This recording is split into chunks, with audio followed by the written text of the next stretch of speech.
right, folks. This is Bob. That's Ray. We're in our split personalities swag. I got my hat. Ray doesn't wear hats, really. Ray's not a hat guy. I've become, in the recent years, despite my wife's annoyance, I've become a hat person. And I had to get myself a split personalities hat. We got the crew necks, and this is another episode of Split Personalities, really coming to the end of a segment we've been following for a while, which is Alien Earth. We are going to, this is episode 4 now that we've done of Alien Earth. We did 1, 2, 3, 4, 5, 6. We've been doing 2 episode segments. Right. So the last 2 episodes, obviously 7 and 8. 8 just aired this week. Obviously, I'll be uploading this next week, but a week from now is when I'll upload this. But 8 aired this Tuesday, and it was the series finale for Alien Earth. So, unfortunately, we are now going to have to switch to a different topic after this. Ray and I have that's a problem for next week. Yeah, Ray, we're kind of like the creators of South Park. We operate on a very quick timeline. Yeah, what was very messy and quick timeline? How quick did they turn around episodes? I feel like they basically come up with 48 hours. Is that what it was? They come up with the idea of the episode and create it within the span of a few days. They even actually, for the very first time ever, like they prided themselves on never missing a week, and actually they Trey Parker came out and like had to apologize. Basically, he said sorry to like the South Park communities. Like there were some theories that they had pulled the episode because of what happened. Yeah.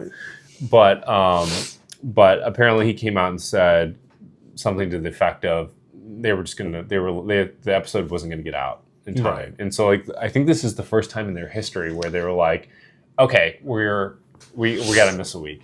Right. I mean, they did just get a nice like 50. I don't even know how many billion they got for these episodes, right?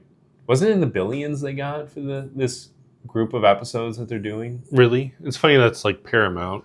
That's doing it because now they're doing everything that Paramount didn't want them to do.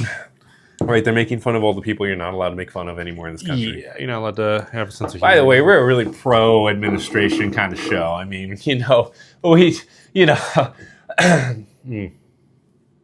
Yes. Yeah. Anyways. So, are we going to get... are we going to get cut from the air? Yeah. The algorithm might skip us for a few weeks. Not that it's even found us. Yeah, not really. But we will keep advertising ourselves as this is the center of the anti-manosphere universe. We're the guys who cry. We're girl dads. We watch rom-coms every now and then, and we shed a tear. We can live in our masculinity. We're kind of the You Got Mail types. You Got Mail. Shout out Tom Hanks. AOL. That's a classic. What are some R.I.P. AOL? Are you still around? My wife really likes The Holiday. I never really got into that. Isn't that like? It's like it's a Christmas. But isn't that like movie. God, what was that movie where it's like all the stars? They just threw a bunch of stars in it. I think that was like Valentine's Day or something. Yes, isn't that like the same thing? A movie like nobody cares about. I mean, like you could probably I could probably throw that out and people like it'd be like 50-50 on whether or not people knew if that was a real movie or not. Right. But yes, we are the center of the anti-manosphere. Eventually, logic and reason will return to the world that we live in, and we'll be the popular guys. Yeah, we won't be those. We'll take that Joe Rogan. The pendulum's about to swing back. Exactly. We got to get the gravity coming back towards our side here. So we start. If anybody asks, we started that movement. We did.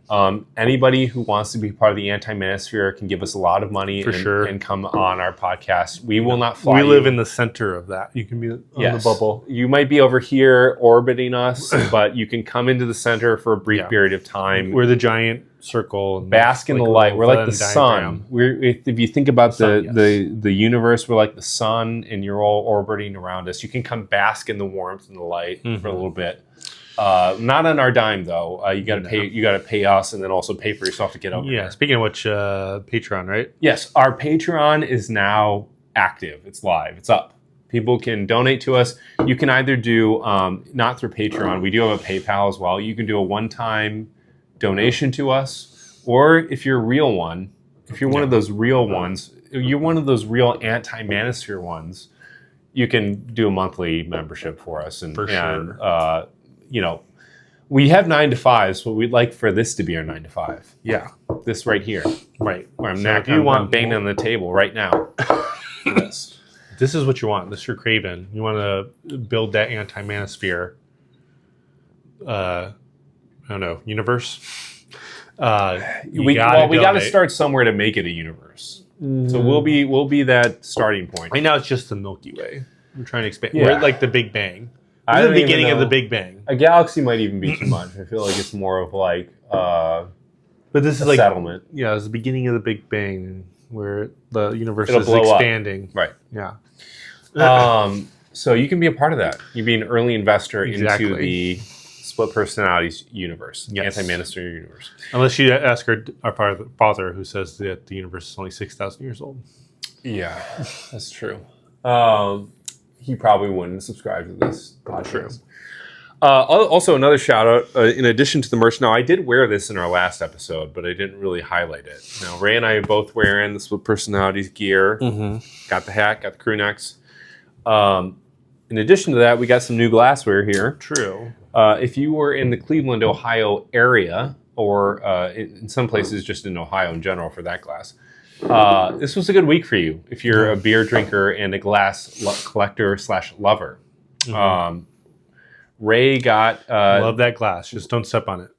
Don't step on it. Ray's repping the... Tuesday was the same day that the Alien Earth finale came out, actually. Yeah. Was Ohio Pint Day. Pint Day. 2020, this is the 2025 glass. I think this one's a little different very than it's artsy. been in a couple years. I feel like it's painted. I almost feel like I'm gonna we put it in the dishwasher once. I feel like I might hand wash it from now on. Right. It's beautiful. Because it's design. already some of mine worn off. I can see on your glass some of it's still there. Mine, I think. worn Already? off. Oh, you put it in the dishwasher already? Yeah, I think I'm gonna hand wash it from now on.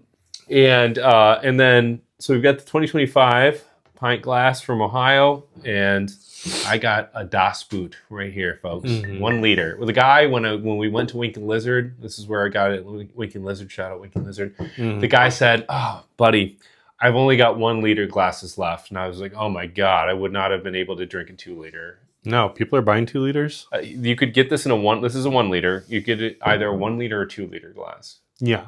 I'm I like, mean, think about that. I That's barely like got down. That's this entire those big liters of soda. Like fit the entire thing in there. Yeah. Yeah, exactly. So this was a good week for you guys if you're in Ohio and you're a glass collector / lover. Another update is I am 1/2 of the way to my toy collection based on, if you follow this show, I told you that my wife got a speeding ticket and I was going to get 2 action figures because of it. Because we had hit the reset button, right? Mm-hmm. She had a bleep up, so now I can have a bleep up, Yeah. which means I get 2 action. Sorry, my wife's talking in the background. What? I agreed to 1 toy, not 2. Okay, she doesn't know this yet, but there are 2 involved. I have not found the second one yet. I've not found the second one. Are you just still trying to decide what you want, or you know what you No, want? there were 2 that came out. So Transformers Studio Series 86. I got the Grimlock. Grimlock is in the barn. Megatron came out. Oh, interesting. I have not been able to find him. I'm assuming he turns into that little gun too. Turns into a tank. He tank? comes with a gun. Yeah, he's too big to He doesn't turn into into a tank in the movie though. I don't know. He has a gun that looks like the one that he transformed. He comes with it, so like you can take it from his set and put it in Starscream's like hand or whatever. Right, but you don't have a Starscream. I don't have that. We start slow here. We start slow, and I gotta go slow. It's got to be a slow pace, or else I'm gonna make somebody in this household too unhappy. Anyways, that's the big update. Grimlock is in the barn, folks, and I'm on the search for the Megatron. I don't know if I'm going to be able to find him, but I'm on the search for him. So, Okay, well, that is a long-winded way to get into our topic today, which is our last episode here on Alien Earth. If they continue the show, which I heard that, what is the director's name? I can't think of it right now. I don't want to say Nealon. I Is that don't know. right? Whoever the director is of Alien Earth, he was the director of Fargo and of Legion. Is it Holly? Nathan? Something. His first name begins with an N. I don't know. Anyways, he apparently, from other YouTubers that I've watched, when he came up with the story of Alien Earth, he wrote a script for thinking it would be 2 seasons. Right. So they've not yet been renewed for another season, but we think there's at least one more season in my mind coming of Alien Earth. Yeah, I think so. Based on how many cliffhangers there are and things that they have to resolve, I'd be shocked that they get this done in 2 seasons. I can't imagine it hasn't. I feel like it's been popular. I don't know. I don't keep track of the ratings. I mean, I think it's been a hit. I mean, there were some videos. Sigourney Weaver is a big fan of it. Right. So I think they'd make another one. Yeah. I think this is no secret if you've been following us. I've absolutely loved what they did with this series. You know, I did poo-poo it a little bit with the fact that it kind of jettisoned and abandoned Prometheus in the ideas and themes within Prometheus. Yeah, just gotta let it go. But I'm like, you know what? It feels like this is a return to like form. This is a return to the original Alien. You can't really shoehorn Prometheus in there. It's too big. Like the ideas are too big. The themes are too big. It takes it away from what made Alien great, the original. And I'm not going to fault, you know, the director or the group that worked on this show. I'm not going to fault them for not trying to incorporate Prometheus in there. It's just too much. And I think Ridley Scott I credit Ridley Scott for being ambitious with the prequels, but like I think it did kind of get away from like what made Alien. And I think Prometheus? Yeah. Yeah. The first 2 did. I mean, even the director of Alien Earth makes this point where he's like, the tech looks newer in Prometheus than Alien, which happens afterwards. Now, understandably, Alien was made in 1979. Prometheus was made in the 2011, I think Prometheus came out. So like, it's just weird though. If you watch the Alien universe, you're like, oh, this is a prequel, but the tech is more advanced than in the original movies. I mean, it's probably like the best thing that the show did was finding ways to make it feel like you're watching like the original. Like even like the furniture and like that rounded couch felt very like 70s, 80s kind of. Yeah, they kind of bring it back to that time period. Yeah, that aesthetic. Right, exactly. While also making it like feel futuristic. You know, like all the tech is futuristic, but like it has this like low-fi, like this low tech, like futuristic, like aesthetic to it. Yeah, which is like basically they're returning like what could somebody in a 1970s movie done with a set? You know, like let's just keep it to that. Even like the female scientist has like she feels like she's dressing like 70s, like a 70s like aesthetic. Like a free love kind of vibe to address. I didn't even think about that. Like Arthur, her husband too. Arthur kind of has that vibe too. Yeah. Episode 7. So episode 7 and 8 as a couple, you know, taking these two together because they do kind of blur together in my mind when I'm thinking back of both episodes. I mean, some of the big themes and big events that happen. Obviously, if you've watched the episodes, you know that the synthetics have essentially rebelled against their masters. Has it started in 7? It does start in 7 because Wendy lets the alien When did she loose. let the alien loose? I'm trying to remember that. After she leaves the lab, so like in episode 6, Isaac is killed by the fly. Like the fly spits acid at him, and basically that's how they eat. Essentially, like a fly here on Earth. Like flies eat the material outside of like they digest outside of the body. So like they spit in acid enzymes, sort of thing, onto whatever they're going to digest, and then they slurp it up. Basically, it's interesting. They can just do that to essentially synthetic Yeah, You can just eat anything. Kirsch makes this point, like on the planet that in which they were taken from, they must have just eaten minerals. Like it seems like they don't eat a lot of biological like material. Like they eat a lot of like rocks and things like that. Yeah. So in fact, when the tray that Isaac is going to drop off in the room, I think it was just like rocks on the plate or something. I didn't notice that.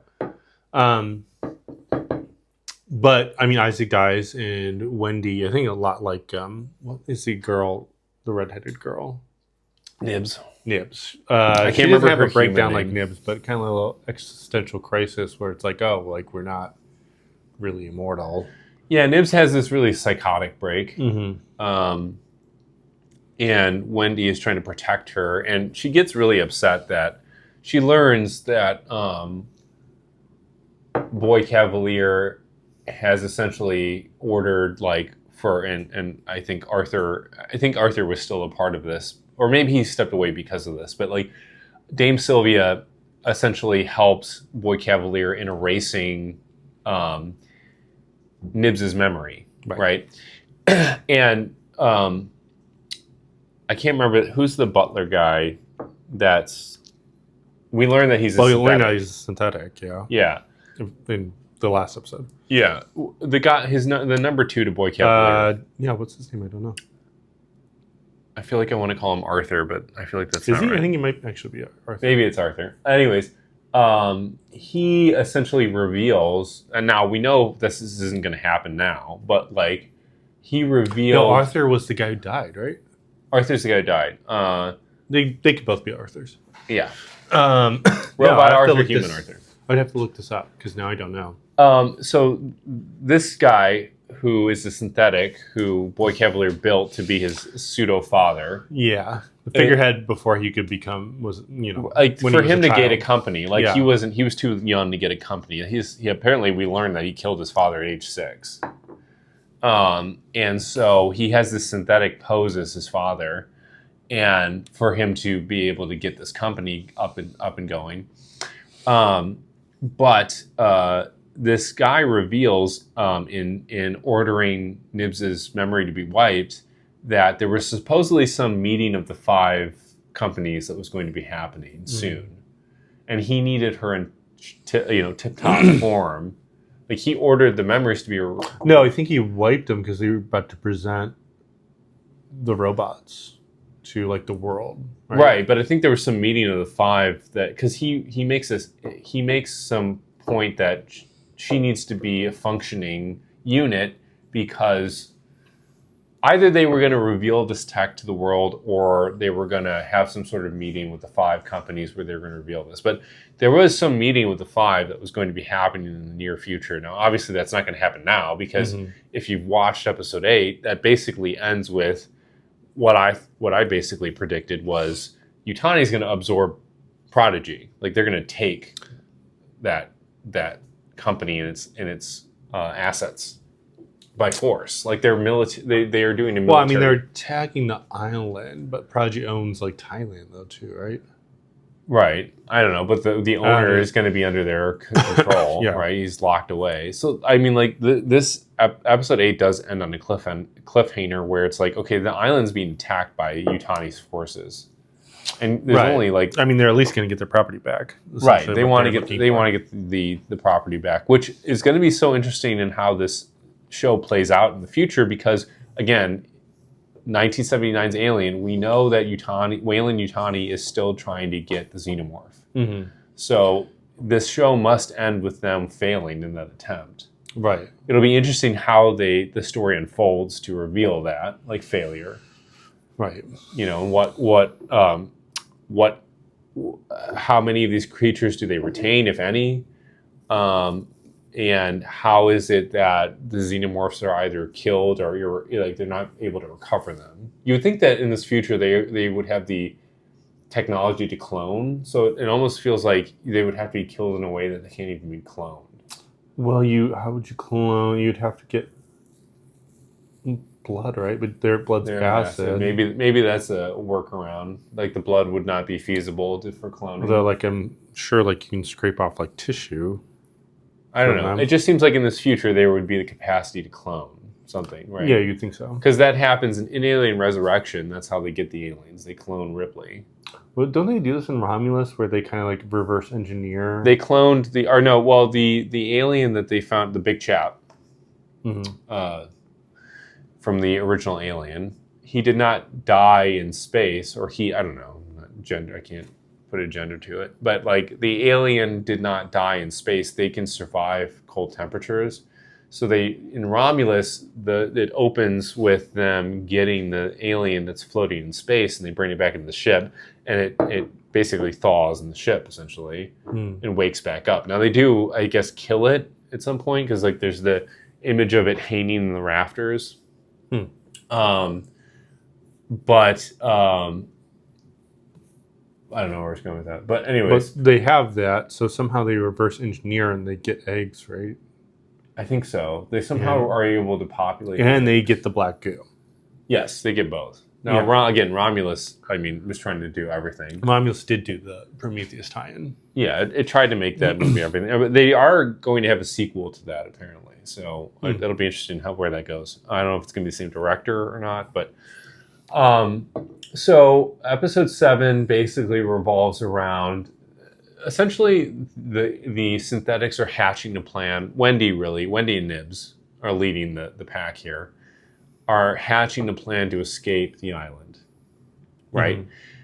And simultaneously, unbeknownst to them, Yutani is formulating an attack plan on the island. Right, they send in basically they send in a small unit led by Morrow, like a covert like SEAL Team 6 kind of like unit to cut off the power. Steel Team 6 because they're gonna steal their stuff back.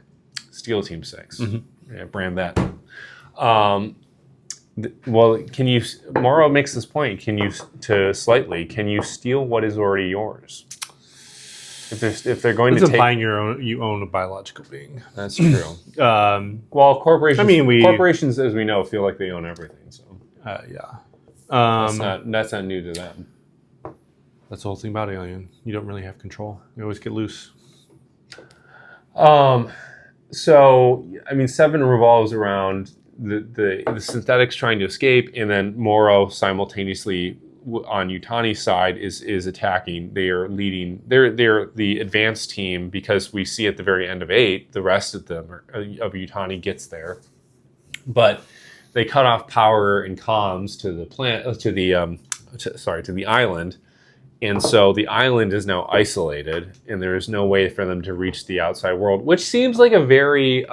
you think that they would have had a better defense plan for the island. Doesn't that seem like an obvious attack plan? Like, if I was Boy Cavalier, I owned this island, and I knew I needed a military presence on the island, it seems like the obvious weak points would be, we could be really isolated quickly. Right. Huh. Yeah, I don't know. Why does he do that? Is that ever explained why he has his own private island? We never really know why his operation happens on an island, because we do see Yutani's... Now, somebody theorized Yutani's building, like their central operations is in Chicago, apparently. Apparently somebody looked at I can't remember, it was one YouTuber I watched, but like, if you look at the landscape, like you can see the Sears Tower and like Yutani's the biggest building in the sort of overview. It's sort of like this Blade Runner-esque like snapshot of the city skyscape, and there are some recognizable buildings in there from the Chicago skyline, and Yutani's building is the biggest one there. But so the idea is like Yutani owns North America and I think South America. I can't recall exactly what Prodigy owns. I think they just own Thailand. Okay. Anyways, we don't know exactly where Prodigy's island is, but it does seem like an odd. It seems like a place that could easily be isolated and cut off, and so that seems like a kind of a lapse in judgment or a like oversight. To like be located there. Now he might just have like a huge ego and think like he does seem to operate. I'm talking about Boy specifically. Operate in these 2 episodes as if he's not fearful of like what's coming on. Like he doesn't seem to grasp like the severity of what's happening. Right. No. I mean, like the alien's like running around killing half of his military force. Yeah, and so it's just like he's got nobody left. You know, by the time Utani's about to come attack him. Well, it's interesting. They show him like just sitting down holding like a pill bottle, and I'm just like, why is he doing that? And then like they allude to the fact that, or at least what's his face does. He's like ADHD. He's like, you know how many you're out of your miss, and like, you know, if you don't, ADHD is prone to, I guess, like compulsive acts or whatever.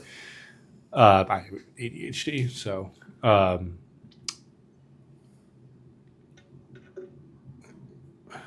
Where was I going with this? So it might contribute to his like his sense of like security.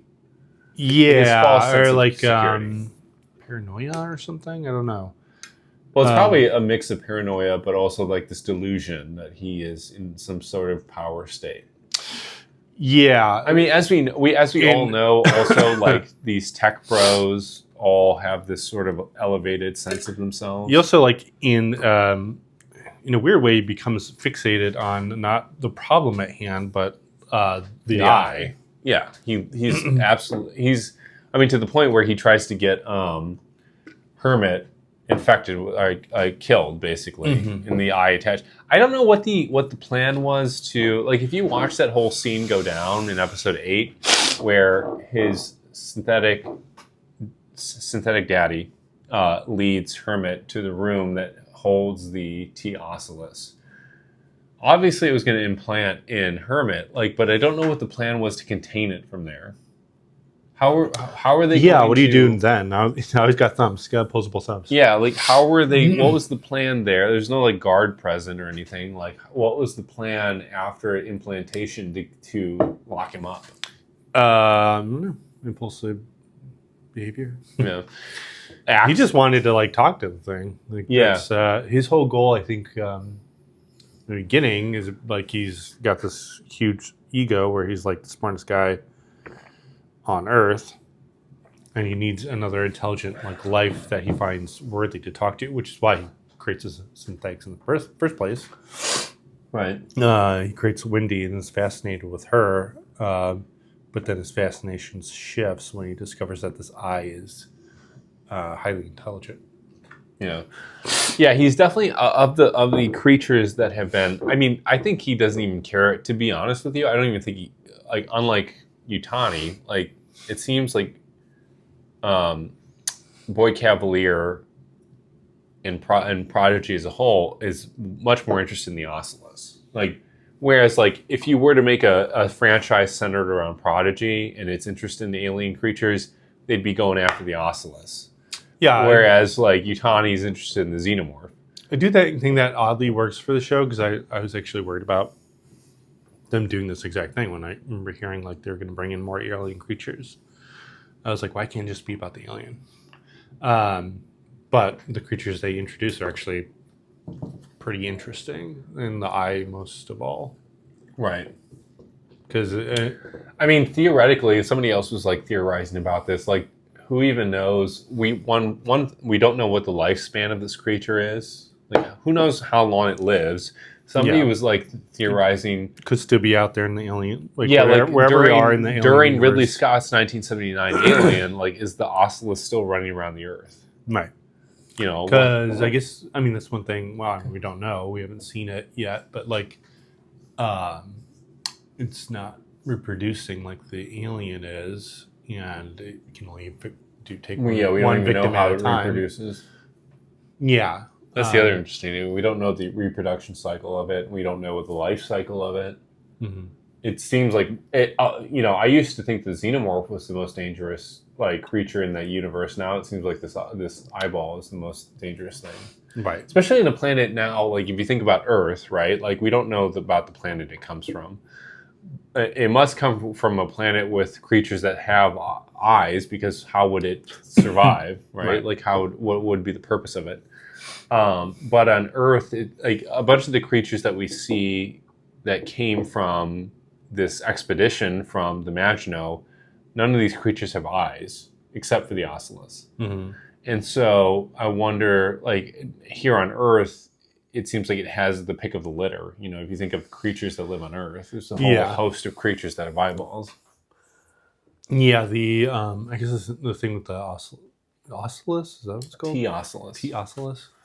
You can just call it the eye. I think with the eye is like that separates like the threat of the alien versus the threat of the eye. Is like the eye is almost like a slow, kind of methodical, more dangerous in a way that can intelligently think.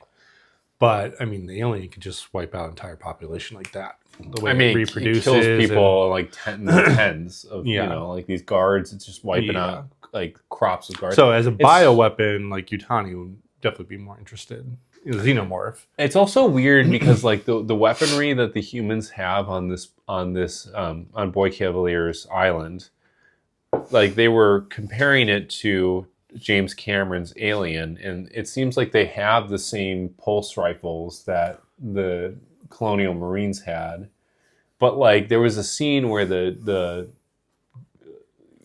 soldiers are shooting at the alien, and like the bullets basically didn't even pierce the alien. No, it's almost like they had like this weaker like. There was this point made also in episode 8 where the troop of soldiers that Hermit was familiar with, that started working for Prodigy. Like the group, the peacekeeping unit. The group that he went into the military ship with. Force. Yeah, he went into the ship with them, right? And then they started working for. Well, I guess they've always worked for Prodigy, but like they started working on the island, and that crop of people, like they had saved Dame Sylvia from the alien, and when they shot at it, it's like the bullet kind of just pinged off the alien. Yeah, didn't pierce I mean, it hit square on, so. I think so it's anything, like, are they using a lower caliber of rifle? It's just like when you watch the James... Is this like an earlier version of the pulse rifle where it looks like the pulse rifle, but it becomes more... How many years... Do we know how many years out from Alien this is? I think it's like 5 or less. It might be like 2 or 3 years out from the original Alien. Is this before... well, Romulus is after Alien, so... And then you jump 56 years to when... the pulse rifle that we know from Aliens. I guess that's true. And obviously Weyland-Yutani would have known about it covertly. You know, like the Colonial Marines who go on go to the Hadley Hope mission on LV-426. Like they're not aware of the alien, but the company that sent them there is aware, and so maybe covertly. Weyland-Yutani had advanced its weaponry based on the tests that they did with the alien on Earth. Maybe. Like I have to imagine that these soldiers walking around with these guns have cameras, right? Like I'm assuming they're collecting data too. Yeah, probably. Right? Like they're collecting those data along with you know, having them go on this mission to try to sabotage Prodigy. Like I would assume they're all recording this stuff. So maybe like a theory, I guess that could like make this work that would be floated would be, LV-426, like the weaponry is more advanced, the bullets are stronger, you know, because Yutani knew about this at that point. But whatever, I mean, the weaponry looks similar to James Cameron's Aliens, and it's not doing shit against this xenomorph. Whereas like if you watch James Cameron's Aliens, like they're mowing down aliens. No, yeah. I mean, in Aliens, they kill a ton of those things. Yeah, I mean, it's more of it's really James Cameron's movie is really more of an action movie than a horror movie. Which kind that's the thing about the Alien in the show almost seems like too powerful because she's like killing out squads left and right. I guess in the very first movie, in Alien, like it felt like an incredible threat just because with very little effort and wiped out entire crew. Yeah, right. That movie never really explores the damage it could do. You know, I feel like because it's such a small crew. Yeah, here it's like the alien just runs into squads left and right. It's almost like the reverse of Aliens, where like this thing is just like mowing down people. I mean, in episode 8, the opening shots of that episode are like it's showing the Prodigy grounds and like just corpses are lining the grounds because it's just killing off people left and right. Here and there, you see like a single soldier or something. That makes sense to me. Where like it's obviously stalking and then killing people, but then also goes against like squads of like 5 Yeah. like soldiers and just wipes them out. Right. So I don't think that there's a ton that's interesting about 7 to me, other than there is a turn that happens with Wendy where she is now like, okay, I'm willing to kill human beings. Like humans have become expendable to me. Like the fact that she does this motion and she unlocks the door for the alien to come out of its holding cell. Mm-hmm. She's turned a corner there. She's like, okay, I'm willing to. Oh yeah, she's definitely turned against Prodigy. I guess like philosophically is sees herself apart from human. Right. But yeah, Nibs has just become Nibs is like a basket killer. Case. Yeah. Like, well, yeah. She's Well, they like think a they psychotic fixed killer it. too.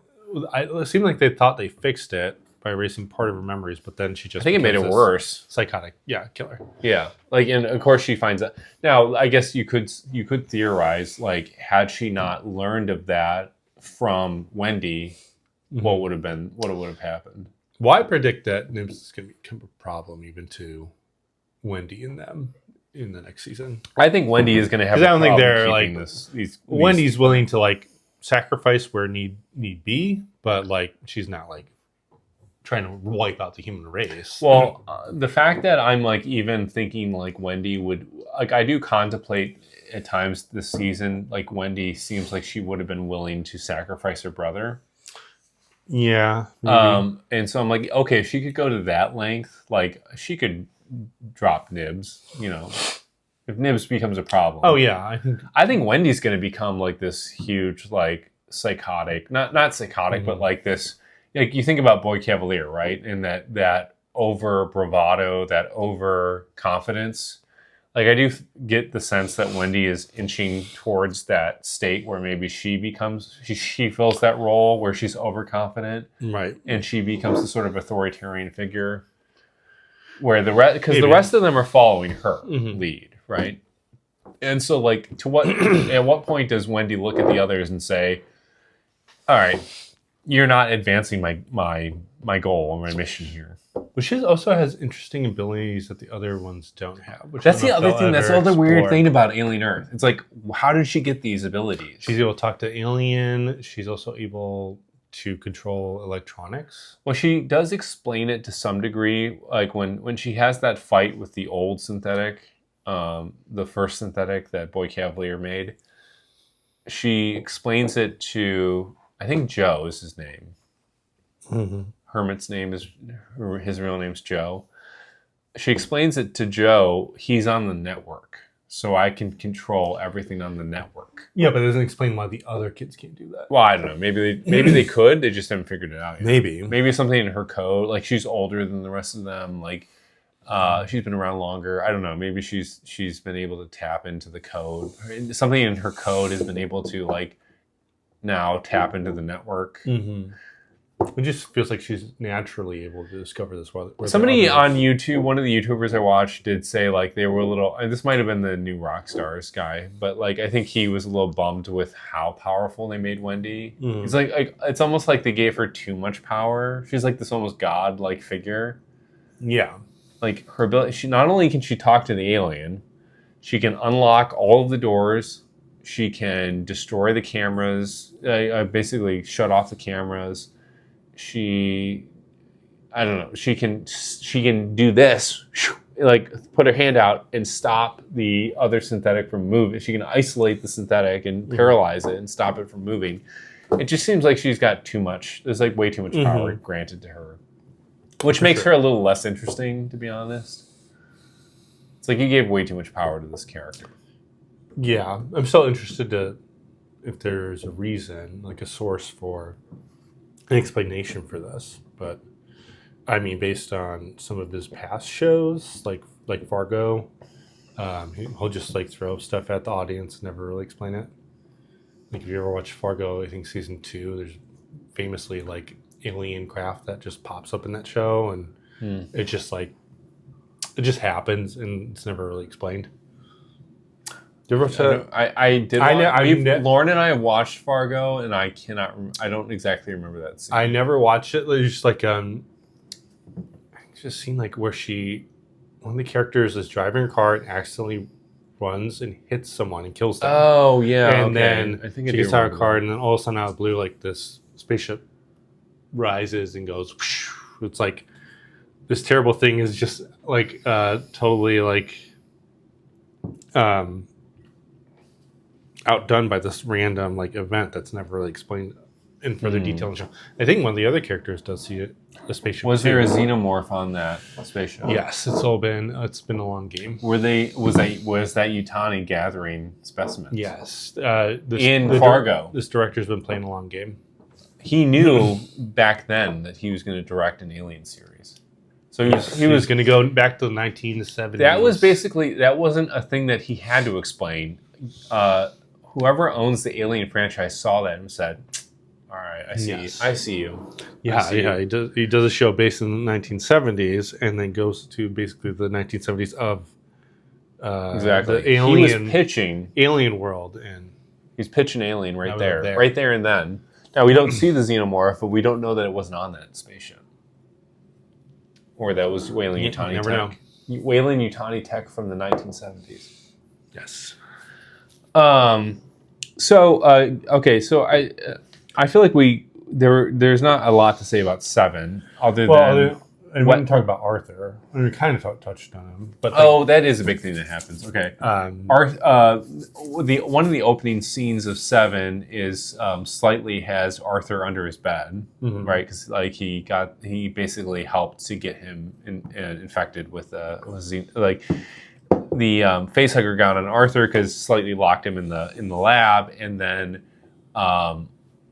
he slightly doesn't know what's going to happen from here on out, but all he knows is Morrow is telling him to do this because he thinks his family's threatened, and but he thinks in the end Arthur's going to be okay. I don't know how he thinks this alien's going to exit Arthur's body, but he basically hides Arthur under his bed while like this gestation period's taking place, and the other character finds him. Yeah, I can't remember what is his name.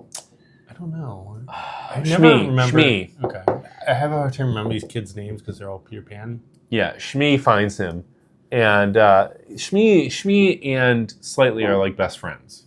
Yeah, and Shmi is like upset with Slightly because Slightly has been acting weird. Yeah. And doesn't want to hang out with him, and is like, look, like we can be friends in a little bit. Like I need to go do something. Mm-hmm. And so Shmi eventually finds out that, okay, Slightly has Arthur, an infected Arthur, underneath his bed, and he determines to help him, essentially. Yeah, well, like an idiot. Who's the kid doing this? Not Shmi, but the other one. Slightly. Like he just left the arm just hanging out.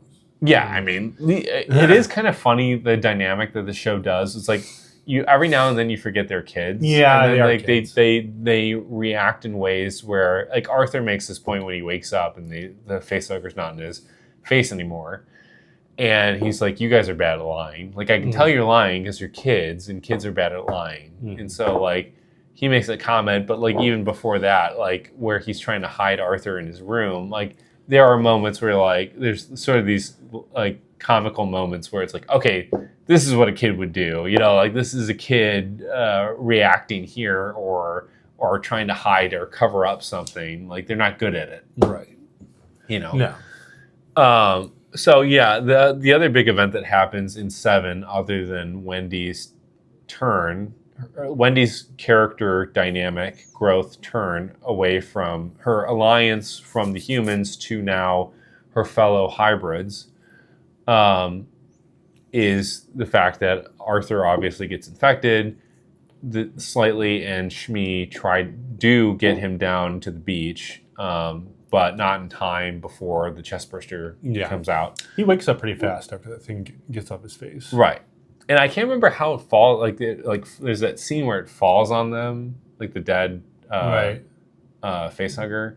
I feel like that's a common thing that happens in the Alien movies. movies where the facehugger just falls on. Well, yeah, it was like an homage to the original movie. The original, yeah. But for some reason, like that thing like lands on them, and they like get all freaked out, and like they're having this moment where they're like stomping on it, and then all of a sudden they look over and Arthur's awake, and be like, "What's going on?" You know. But they do get Arthur down to the beach, but not before. I mean, like they don't meet up with Morrow before the chestburster. No, Arthur can feel something's up, and he's like, "Yeah, that's where the whole line." You guys are acting weird with the light, like you're not good liars. Yeah, right. And so, unfortunately, in 7, Arthur bites the bullet, and in part of the ending, in some of the ending scenes of that episode, they essentially run into the Utani. Well, they still go on the path and bring the body. They do, like, which is sort of odd to me. I think the kid's like, he doesn't know what else to do. So he wants to go answer to Morrow. Like, again, think about kids here. Like, when they do something wrong, they're going to the adult, right? To, like, own up to it, maybe. You know, I mean, a responsible kid would. So it's almost... It does remind me of like how a kid would behave. Like they do go to the meeting point to meet Morrow and try to explain why they failed in their Now, I think the other interesting thing that happens in 7 is like right at the end, where you kind of realize like Kirsch has been playing this long game. Yeah, one of the things I didn't understand initially is why does Kirsch let the two boys take Arthur down to the beach? Like he assists them in getting out, right? And he's been assisting them here and there. Yeah, and it's like, okay, it becomes a little bit more obvious if you think of it in the perspective of he's setting a trap for Morrow to come further into the island, into the facility, and they're going to jump it, basically. I mean, when the alien hatched, I mean, it got caught pretty much right away. It does surprise me that Morrow gets, because when they are ambushed, Morrow kind of takes his gun and aims it at Slightly and says, "What did you do? Like you betrayed me," kind of thing. And it's like, well, obviously, like Slightly and all of these synthetics, like their eyes are cameras, right? It's like that's true. Part of why Kirsch wants the boys to meet up with Morrow is because now he's going to have a camera on this guy and probably even a tracking device. Yeah, what do you think they knew that? I'm surprised Morrow's caught off guard by that. Why wouldn't Morrow have anticipated that? Like you don't think they have a tracker on these kids and also like that they can see what the kids are saying? Right.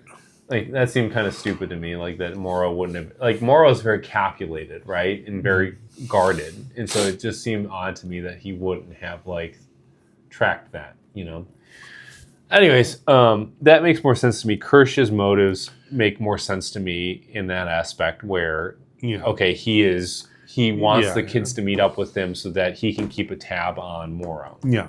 I always thought the show was coming to a crossroads where like Kirsch was gonna just betray like the company and Boy Genius, and maybe that still happens if they do a second season. But like, it seems like in the end he is a company man. I mean, which makes sense because like he's a programmed android. So I'm less of the mindset that Kirsch was gonna ever betray the company, and more of the mindset of like he just didn't always want to put up with Boy Cavalier's bullshit. No, he definitely has a disdain for him, for sure. Yeah. But, like, I think, obviously, like... We still don't understand how Kirsch came to be. Like, the easy answer is... Because, obviously, Boy Cavalier says that the first synthetic he ever built was his pseudo-father. So, like, the easy answer is he built Kirsch, right? I mean, if he has the ability to build one synthetic, he can build another. So... It's odd that he built one that talks back to him, though. You know what I mean? Like, because the one that is his pseudo father that is getting ready to fight Wendy in episode 8, when he gets ready to fight Wendy, he says that he makes this interesting comment where he's like, "My program, like I would have told Boy that what he's doing is stupid, but my programming wouldn't let me do that." Yeah, whereas like I think Whereas same as with Kirsch is Kirsch like will talk back to him. he is yeah. More Maybe he's more liberal maybe with his. Boy Cavalier wanted someone who like a ranger that could like be at least somewhat honest with him. I mean, he does seem to want somebody seem to to have, talk like, a to lot somebody of- smarter than him, i.e. like, hey, I want somebody to challenge me. So maybe True. he did build a synthetic that would be antagonistic to him. Right. So Kirsch seemingly has like this disdain for him, but like still, I think in the end of the day, like he's got his programming. So like He's he got to was be playing loyal to some him. sort of interesting game where I'm not sure that Boy Cavalier was totally aware of what he was doing. Definitely not, 'cause, like, he didn't know also about was the not forthcoming outbreak. with it. Like he did not tell. When Isaac died and the lab had an Yeah. outbreak, he didn't tell him. Right. He wasn't honest with Boy about like everything that happened and his role in it. Mhm. So episode 7 basically ends on the beach where they end up not escaping, right? The Prodigy soldiers surround Wendy, Nibs, and Joe. And Nibs kills a couple people Nibs- pretty ruthlessly. yeah, does some like pretty grotesque like a Mortal Kombat-esque Sticking fingers through faces. like ripping a jawbone out. Like she has like this like Sub-Zero kind of like fatality in some people. And then it ends with Wendy's brother, shooting. He basically tases Yeah. Nibs. Now, it feels like she dies in that moment. I thought she did, and some other YouTubers in cover, like some other YouTubers, unlike us, have just covered one episode at a time. Right. And so, like one of the ones that I watched that covered just 7 was like, oh, this is like Nibs' death scene. Yeah. Now, when I saw it at first, like when she fell, like after being shot by electricity, I was just like, oh, like you short circuited her. Like, she'll just reboot eventually.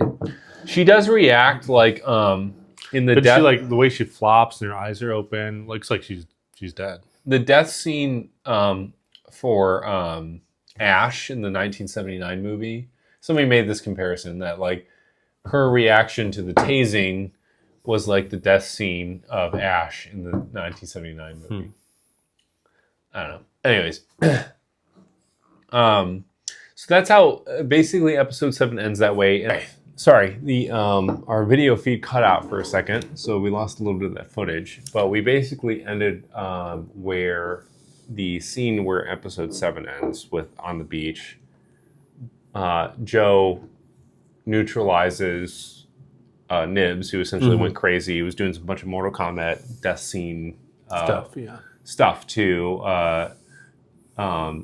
the Prodigy soldiers, and then also Wendy gets really mad at Joe. Yeah. Joe, basically saying like, "Oh, you betrayed us." Right. So then episode 8 essentially opens up with the aliens on the loose. Right. It is going on a killing spree. It feels like Prodigy is lost. Like it seems like Prodigy is not ready for the battle that is coming with Yutani because they've already lost half of their force fighting the alien. Like all the hybrids are locked up now.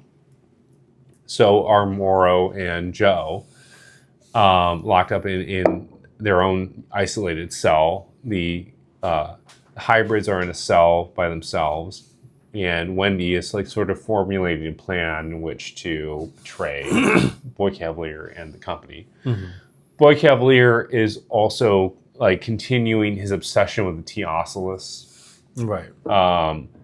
He's moved it from its containment in the cell with all the other aliens into his own private office, where he is now like he's basically hinted at in episode 7, and then tries to fulfill in episode 8 implantation of the Oculus into a human vessel. Yeah. The other thing I don't know, I might have gotten cut off in the video feed was I think my new like most disturbing alien is the Plumacari, like, the plant-like thing. We never see it move, right? Like before it breaches containment, but it is like fast as fuck, Yeah. And it just like scales the ceiling, and then eventually later on, when the Prodigy soldiers are like combing the laboratory area, it kills one of them, and then it does like this arm thing where it grabs. Like Ray had said this, but I think it got cut off. Where it essentially grabs the. It's got some level of intelligence, right? It grabs the soldier's arm and kind of directs the arm while the arm is on while the hand is on the trigger finger of the gun. It's directing the shots towards the other soldiers, Right? And it kills like 2 or 3, and then it seems, oddly enough, it kind of like stops and seems content on just eating the soldier it has, and then Curly comes and neutralizes the other soldiers. Though we don't ever see them in the at the end of the episode, like Boy Cavalier, Dame Sylvia of episode 8. Boy Cavalier, Dame Sylvia, Kirsch are in this holding cell, but we don't see the soldiers that Curly neutralized in that cell too. I don't know if she kills them or feeds them to the other aliens. I can't remember this. We don't see them again, and they're not in the cell. So I don't know what happens to those characters. Yeah, I don't know. Not that they're important enough to like follow through on. Like maybe it's not even a matter of like who cares. You know, it might be even just be a matter of like whatever. Like who cares what happens to them. But I mean, other than that, in episode 8, I mean, honestly, episode 8 is about everything kind of goes to hell, but it leaves a lot of cliffhangers. Right. You know, like. Just to briefly summarize what happens, the events, the episode begins with, the alien, it begins with the beach scene with Arthur's body. And the other xenomorph has been captured. It was captured in episode 7. The alien is on the loose on the island. It's killing indiscriminately prodigy, soldiers. The island is gearing up for what they anticipate is going to happen, which is a Yutani invasion, which does not seem like they're ready for that, let alone ready for this alien to be loose. Boy Cavalier is continuing his obsession with the T Oculus because he wants to talk to it, but in order to talk to it, he needs it to implant in a human species, like a human vessel. So he seems so sort of singularly focused on that, where to the detriment of like everybody else. No, he seems not worried at all. Everything's falling apart on the island, and he's just really focused on this eye. Yes, right. Which I mean, again, like he's not caring about what's going on with his company. He's not caring about what is all the people he's losing. Like he just seems singularly focused on getting this eye to implant in somebody so he can talk to it. So he seems overconfident and bombastic about like his positioning, which seems very weak, to be honest. From the outside looking in, like he is in a very weak, compromised position, which I don't think he understands. And his hybrid synthetics have now revolted against him. It does seem odd that, I don't know that Wendy ever revealed previously, but like we did get the sense that Wendy had these sort of supernatural powers to like open and lock, and like her capability of opening doors. Like she lets the xenomorph out in episode 7. She opens the door for them to get out in episode 8, and for Morrow and for Joe to get out in episode 8. And she like is fucking around with the cameras in the whole facility. You know, like this level of this ability that she has, we've not seen in any of the other synthetics. No. And it's sort of surprising to me, like that she that Prodigy does not clock this at some point. Did not clock this, right? Like that she is able to have these capabilities without Prodigy knowing about it. Right. Like how does she access the network like that? Like that's never entirely explained. And obviously she's a huge threat, right? So the episode basically ends with the synthetics having taken over, essentially. Like the synthetics basically take over the situation. They've locked everybody in the cell, and we are on the cusp of a Yutani invasion of Prodigy's island. right? Essentially going to absorb, not only to take back their property, but in my mind, like Yutani's going there to take over. Again, because corporations now in this world are acting like nation states.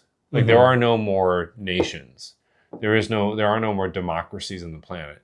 It is 5 corporations own all assets on the planet, and they own chunks of land. So they are operating like nation states. Right. Question though is how are they going to do this with the council? Because the council is very clear. Like that's the other interesting thing to me is so like how are the other 4 companies going to do quarantine? 3 companies, I guess, because if you take away Yutani and Prodigy, there's 3 other companies. So like Yutani must feel pretty emboldened to do this. Like the other, if I don't think they're going to. This is where a question: does the company is by killing the CEO? Does the company just dissolve? Like, do they fix that problem? I got to think that because I don't think they're going to be like. I don't think they're going to be advertising this unless they just want to make the other company scared of them. I have to think that the other 3 companies are going to be very disturbed by what Yutani did, thinking like, oh, that could be us, you know? Yeah. Like if Yutani, like now we do know that in the future with Ridley Scott's Alien, it does seem like Yutani is like the big player on the scene. Now it is the big player on the scene here in Alien Earth, but it seems like even a bigger corporation by the time that Ridley Scott's Alien happens, like they might be like the sole organization. But it does feel like, I think part of the interesting dynamic, if we're looking forward to season 2 of Alien Earth, the one of the more interesting dynamics to me is how do these other 3 corporations react to Weyland-Yutani stepping up and like throwing its weight around? Yeah, I they have thought a counter? This was going to be just like a covert thing, but Yutani and Prodigy obviously hated each other. Like that was the main conflict of this season. We never really get introduced to the other 3 corporations. No, I think, but aren't they referenced in one of the games? They're referenced somewhere, but they're in also Alien Isolation. I think like technically Ripley's daughter works for a different company than. Weyland. Yeah, one of the like. Yeah. I never played that game, but like, I haven't either. Apparently, one of the issues that happens in that game is like the synthetics revolt against the humans, and like she can't control them because they're not Weyland-Yutani synthetics or something. I can't remember. But yeah, I mean, I think the interesting thing to me is like if they continue the series, I feel like they're going to have to bring the other 3 corporations in the mix. And I feel like one of the storyline ways of bringing the other 3 corporations in the mix is to show how do they react when they learn of Prodigy's. Like Prodigy gets undercut. Like Prodigy gets decimated, taken out. Right? I mean, like it's like a mob move, right? Like Prodigy has been like shot in the back alley here, right? And how are these other 3 companies are going to have to figure that out at some point, right? And you can't keep that quiet. So like, how do they react to Yutani? And like, how does Yutani navigate that situation with like, okay, if they were already if they were Coca-Cola, right, on the scene, like Yutani is already Coca-Cola, right? It's not been hinted. In this show, it has not been hinted that Yutani isn't already the biggest corporation in play. Right. Right. I think they are, especially because now they become more in our understanding. They become more powerful as the franchise goes along, but they aren't where they in James Cameron's Aliens. Like the Weyland-Yutani that exists in that movie is not yet the Weyland-Yutani that exists in Alien Earth. So, but they're on their way. They're on their way, but like, how are they going to navigate these other three companies that now are going to figure out that Yutani took out Prodigy? Right. They might have been now Weyland-Yutani might explain itself away, and it might be fine and justifiable that Utani had to act this way because Prodigy stole from it. But the arbitrator, there was an arbitration that happened. There is on record that this arbitration happened from an independent, that we think, independent source. And so I would imagine that the other three I would imagine the 5 companies have access to all of the arbitrations that happen. You would think that if it's an independent arbitration, all 5 companies have access to the records of this. So I would think that the other 5 companies are aware of what happened, that Weyland-Yutani was in this dispute with Prodigy, and they can put 2 to 2 together, right? Like they understand that, okay, Prodigy or Weyland-Yutani took out Prodigy for this IP that these creatures that it had in its possession, and Weyland-Yutani took out Prodigy because they had these creatures. Now, my question is, they have to look at the situation and think, that could be us. Yeah, any of the corporations have to think that. So is it... That's something I feel like the director is going to have to address in season 2. Is Weyland just cool doing that because they're just like... They've become strong enough where they know they can throw their weight around and no one else wants to mess with them. Like they're too strong to fail.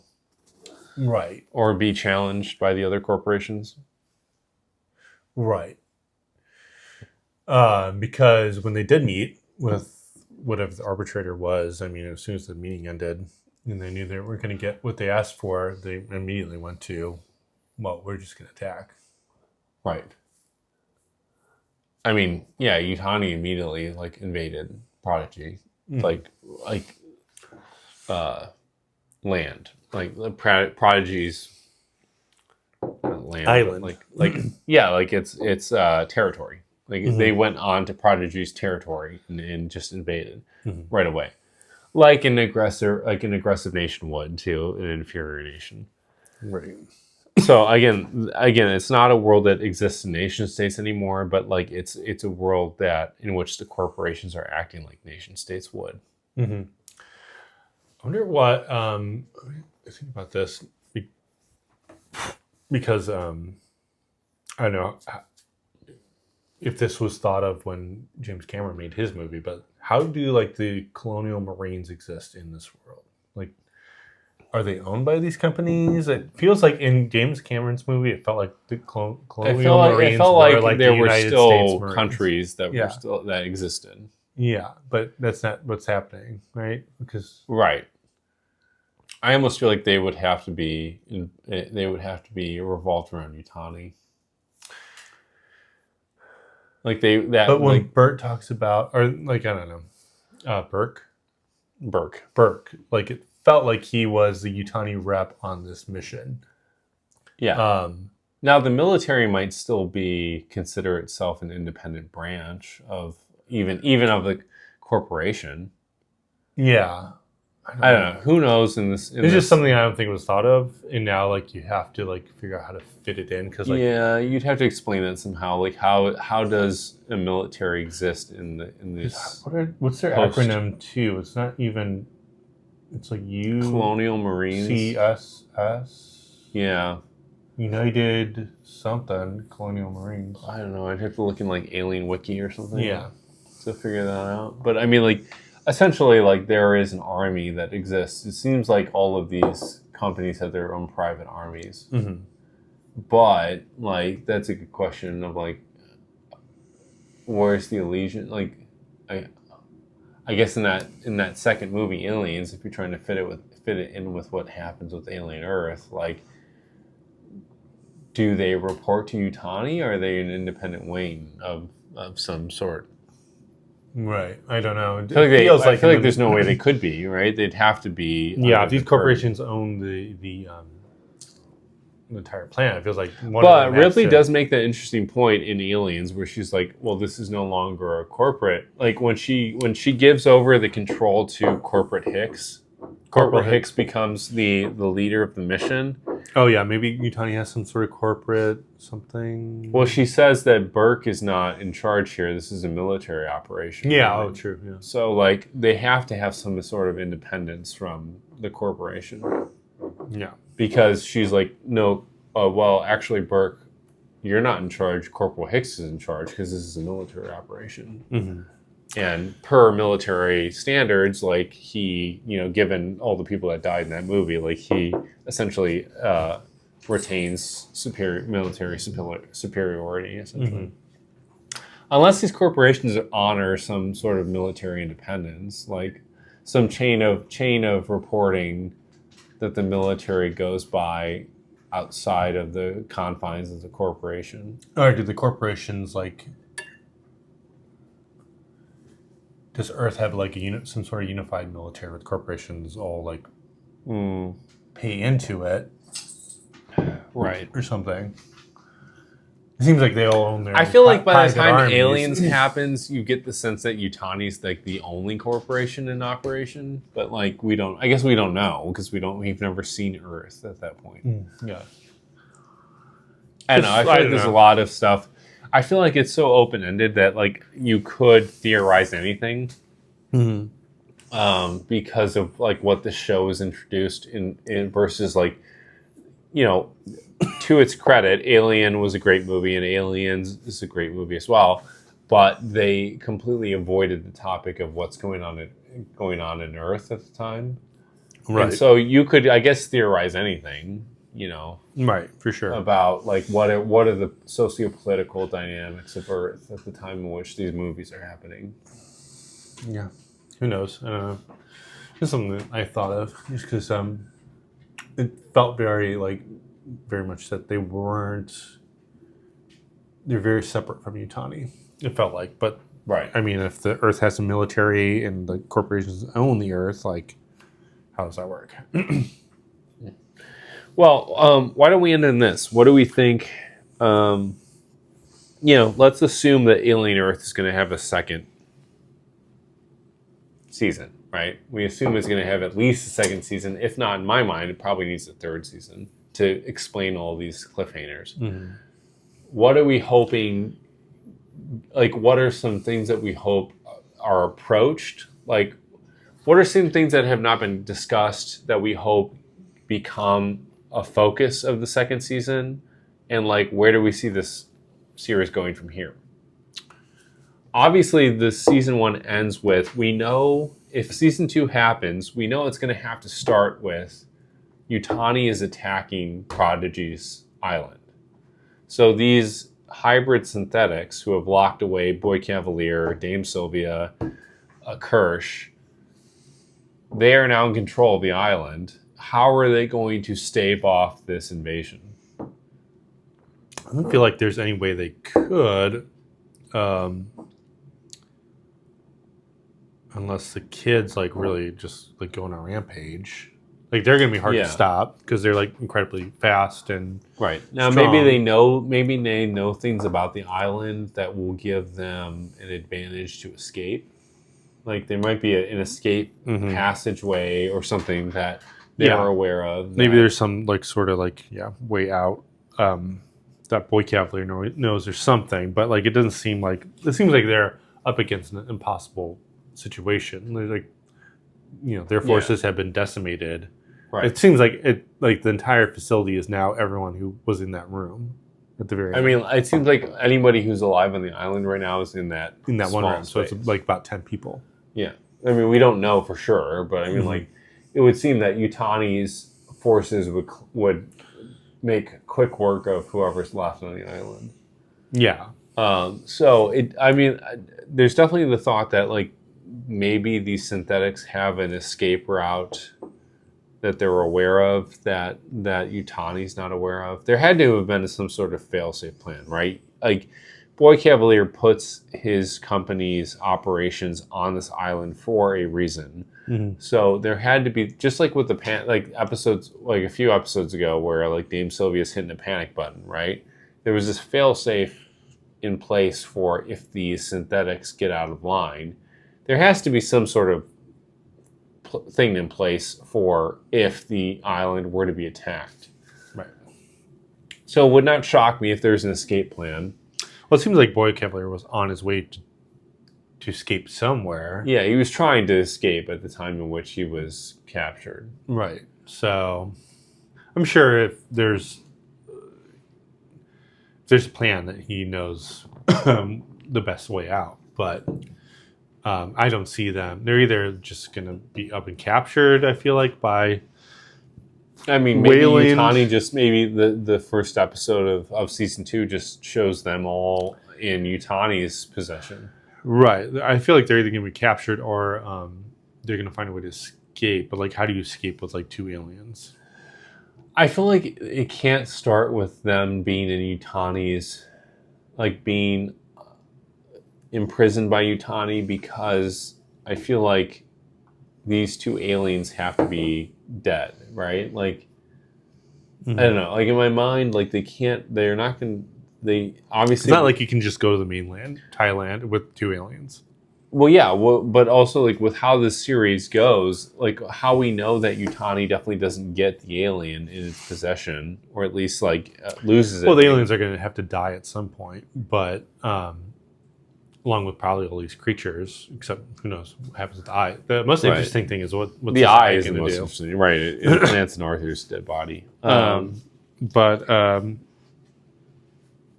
Maybe he becomes like this Cold War spy guy. The eye? The eye just is behind the scenes. Just behind the scenes? Just implants into somebody, and it's like this Cold War like Russian spy kind of thing. Was it just like this? What's with this weird guy? Maybe with the eye. Maybe large the eye eye kills the aliens. What about that? What do you think about that? Doesn't seem to like them. Seems to really hate them. He's from what show? In the mid-season when they had that episode where we were finding out what happened on the ship. Seemed to really not like that alien.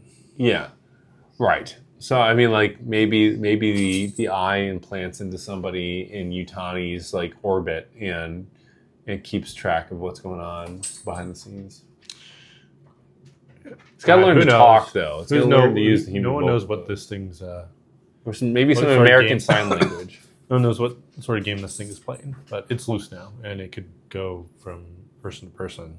Yeah, that's definitely the most dangerous creature. I feel like a future season is going to have to answer how, obviously, like how the aliens, how Yutani does not get a hold of the alien, or how it gets. Maybe they contain it initially, but then it escapes or something. I don't know.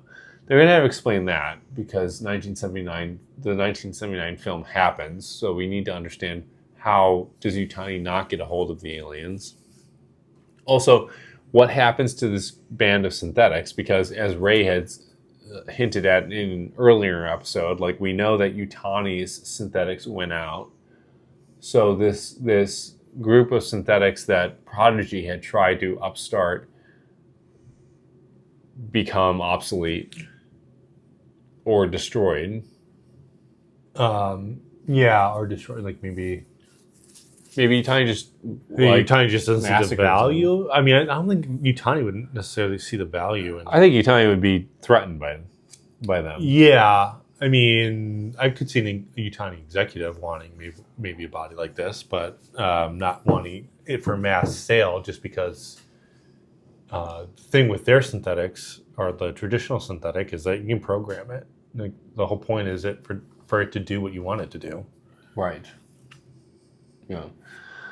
I don't know. I feel like Alien Earth Season 2 is going to be very interesting. If it happens, which I assume it's going to happen, I feel like this was a lucrative enough venture for them to continue it. Mm-hmm.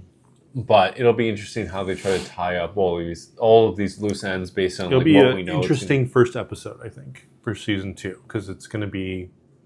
I think they're either all going to get caught right away, and then Yutani takes... it sounds like... the director might have even mentioned this. I think New Rock Stars, I think, watched one of their videos, and the director envisioned that there would be a second location for the next season. I feel like I envision Yutani taking them all. I don't see how these kids can go against an entire army. I guess part of me envisions episode 1 of season 2 happening in a cell.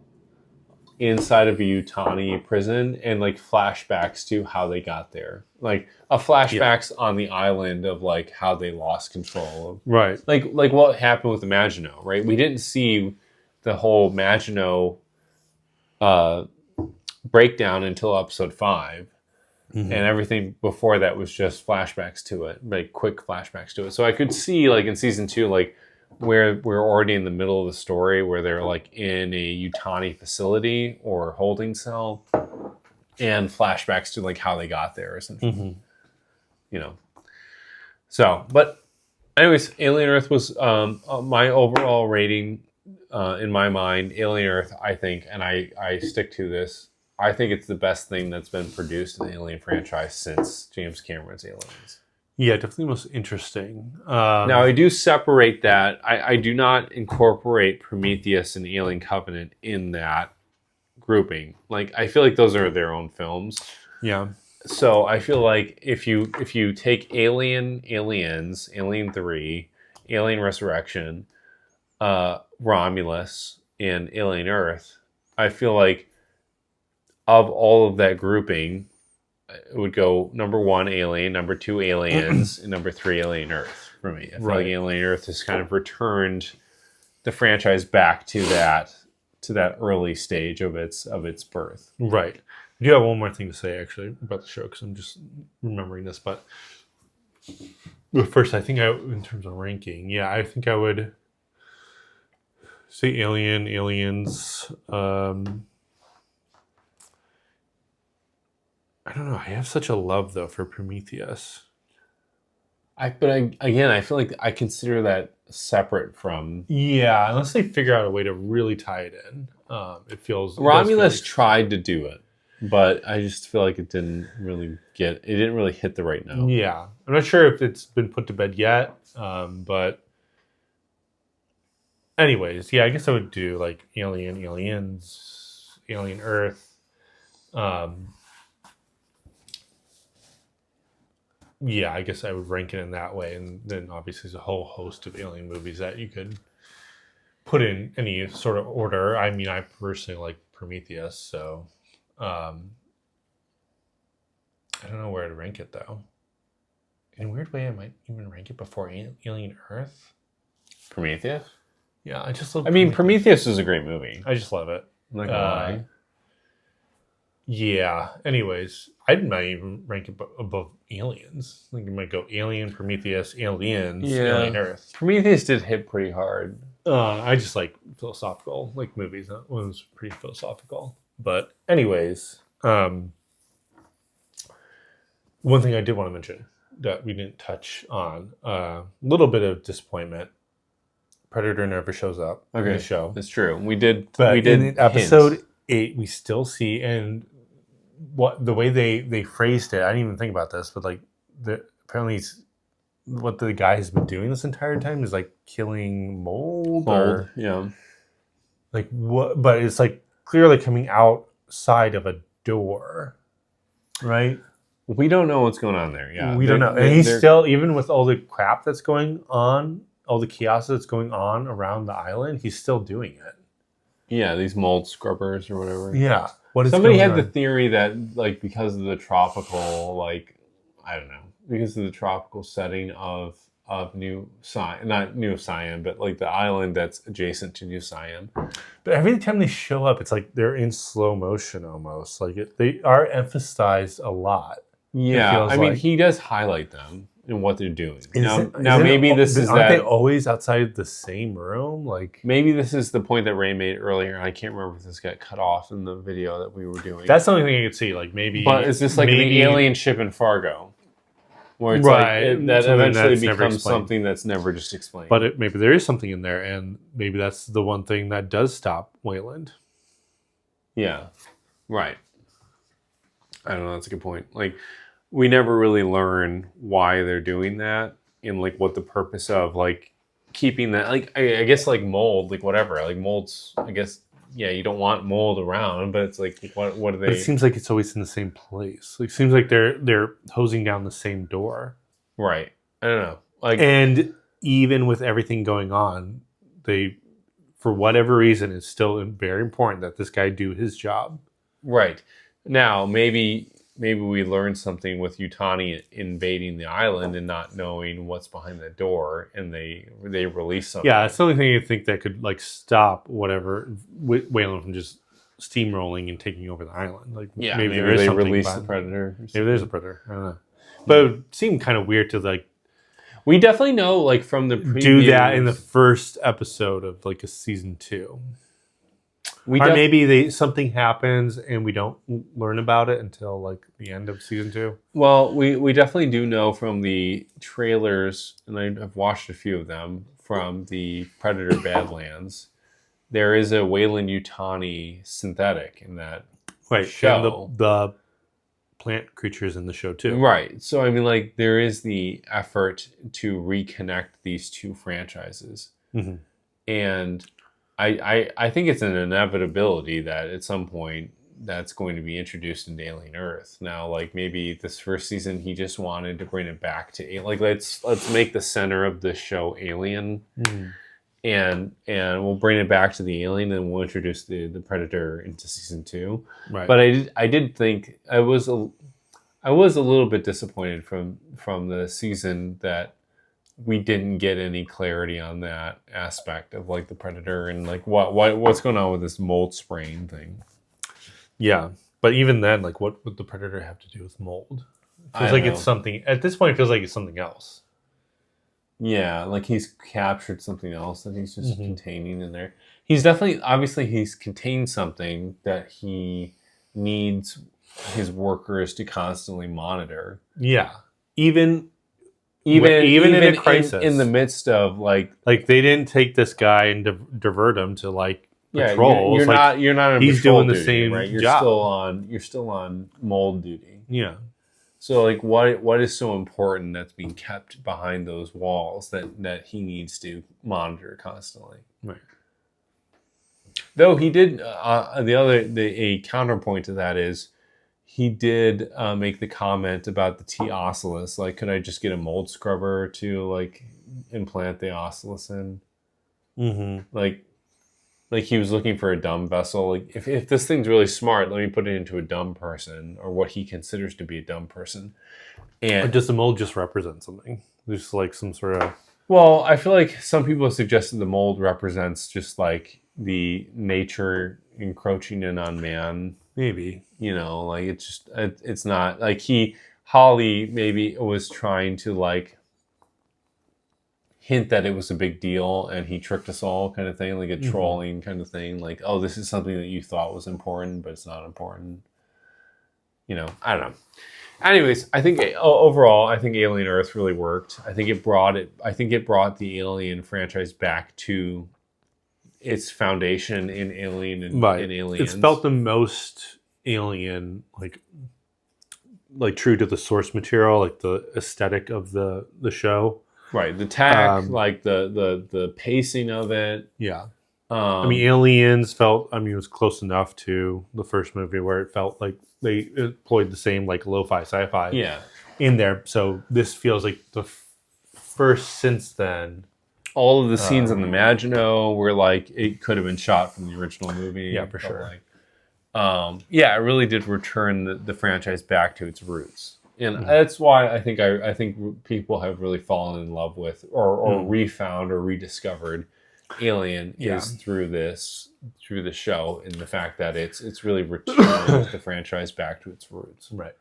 And the interesting thing would, unexplained thing yet, which maybe season 2 explores, is like, where did these creatures come from? Because it sounds like they all came from the same place. Somebody and there were mentioned a planet, like alien eggs on that too. There was a name of a planet that somebody mentioned that they say there was a moon, right? I don't know. It's not, I think Predator Badlands is gonna shed some more light on this. I really do think there's going to be an overemphasis in that film, which I think it's a movie, not a show. No, yeah. I think it's going to be an overemphasis in that show to connect what happened in Alien Earth to this. Right. The planet he's hunting, I think, is the planet in which a lot of these creatures come from. Yeah. Maybe. We'll see. All right. Well, I think that's it for Alien Earth. Yeah. I mean, it was a great show. We hope that. I mean, Hopefully they do a season 2. I think It seems like that. I don't know why they wouldn't. yeah. The director wrote a story for 2 seasons, right? So I feel like they're going to do at least one more season. I feel like they're going to have to do 3. And I think it was a good start to bring the franchise back to its roots, and I really do feel like they kind of hit the right notes throughout the season with Alien. Right. I mean, don't take it from our word. Like people who were involved in the original Alien, i.e., Sigourney Weaver. Like Sigourney Weaver is like gushing about the series. And what they've done with it. So I really do think like it was overall Alien Earth worked. It was a success. It brought it back to its foundation, the Alien franchise back to its foundation. I'm interested in seeing like how they start season 2. Like where do they pick up? Do they try to like fit a lot of story into the first episode and just like fast forward? Like maybe we don't see the invasion of the island, but like we see the synths in a Yutani prison, and then we get flashbacks to the invasion.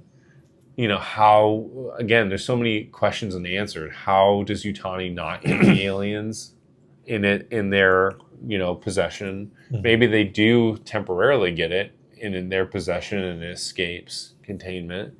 Again, it seems like the stalwart of an Alien franchise is a creature escaping containment. Yeah, I'm interested in seeing where this goes. I mean, I do want to see what Predator Badlands does in advancing the Alien story. Right. I don't want to say that Predator's not its own. Obviously, Predator's its own franchise, but I've always felt like Alien was the more interesting of the two. Definitely is. I mean, more like philosophical and Ridley Scott. Yeah, he can get pretty philosophical with his movies. There's never been a movie like Ridley Scott with Prometheus introduced a whole universe. There's never been a movie on the Predator side that has introduced like what is the cultural dynamic of the Predator species. Like there's never been a movie that's ever explored that. Yeah, for sure. So like whereas Ridley Scott explored the idea of like where did they come from? Like what's the engineer culture like? Why did they have an animosity towards humans? Whereas Predator is like, oh, it's just like a Predator has always been about like a singular creature doing a hunt.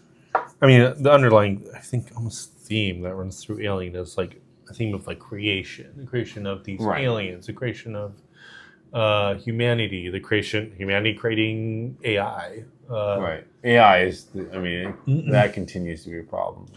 Even with this show, and it feels more real now with what's going on. For sure. Okay, well, we're going to sign off.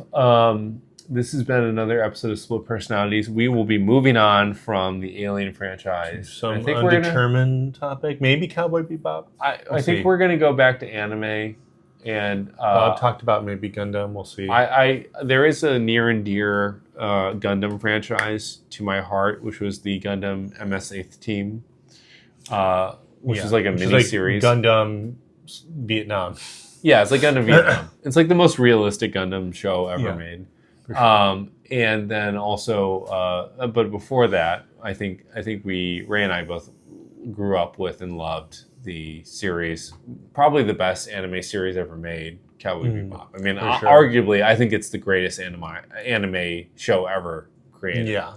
There's like a cocktail bar here, too, that on their menu they have... I'll shout them out when we do the episode, but... See you later, Space Cowboy. Says, on the back of the menu, see you later, Space Cowboy. I was like, oh my God, I love that. So I think next episode we are going to go to our childhoods again and talk about Cowboy Bebop for those anime fans out there. For sure.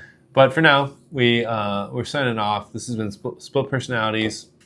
If you like any of the gear that you see, we can make some for you. You want to order any of the swag that you see? Yeah. You can reach out to us on Instagram. You can direct message us. Additionally, if you want to support the show, support if you're a real one, sign up for the monthly subscription on Patreon. For sure. But there's also the option to give us one-time payments on PayPal as well. So if you want to support the show, please do. If you want to order some merch, reach out to us on Instagram. I can get some set up for you. One-time payments, they start at the $1 million level. Yes, the $1 million is the baseline. Yes. Right. And then from there, you can go to 2 to 3 to 4. You could even go up to $1 trillion. Monthly subscriptions, are, You could give you give us like $6 a month, but you could also just give us $1 million. Right. So someone can just give us a one-time payment of $1 billion, and then this whole show, and then we'll just stop. This whole show can end. The show will. If you here's the message. Our lives can go on. If you guys are annoyed by us, if you hate us, if you hate what we're doing, hate those those manospheres. If they want to stop the anti-manosphere, give us $1 billion. If you guys want to suppress the anti-manosphere movement, and you have $1 billion to spend, you give us that $1 billion, and we will just retire. We'll end the show, and we're just going to retire. The Republicans out there, if you want to stop the democratic socialist movement, that will eventually be tied in with this anti-manosphere movement. There you go. That's right. There you go. There you go. If you want to silence us, you're going to have to spend some money. You know, pony up, put some bucks this way, and then we'll just leave the country. Yeah. There you go. Problem solved. Boom. Done. All right. See you next time. This is Personalities.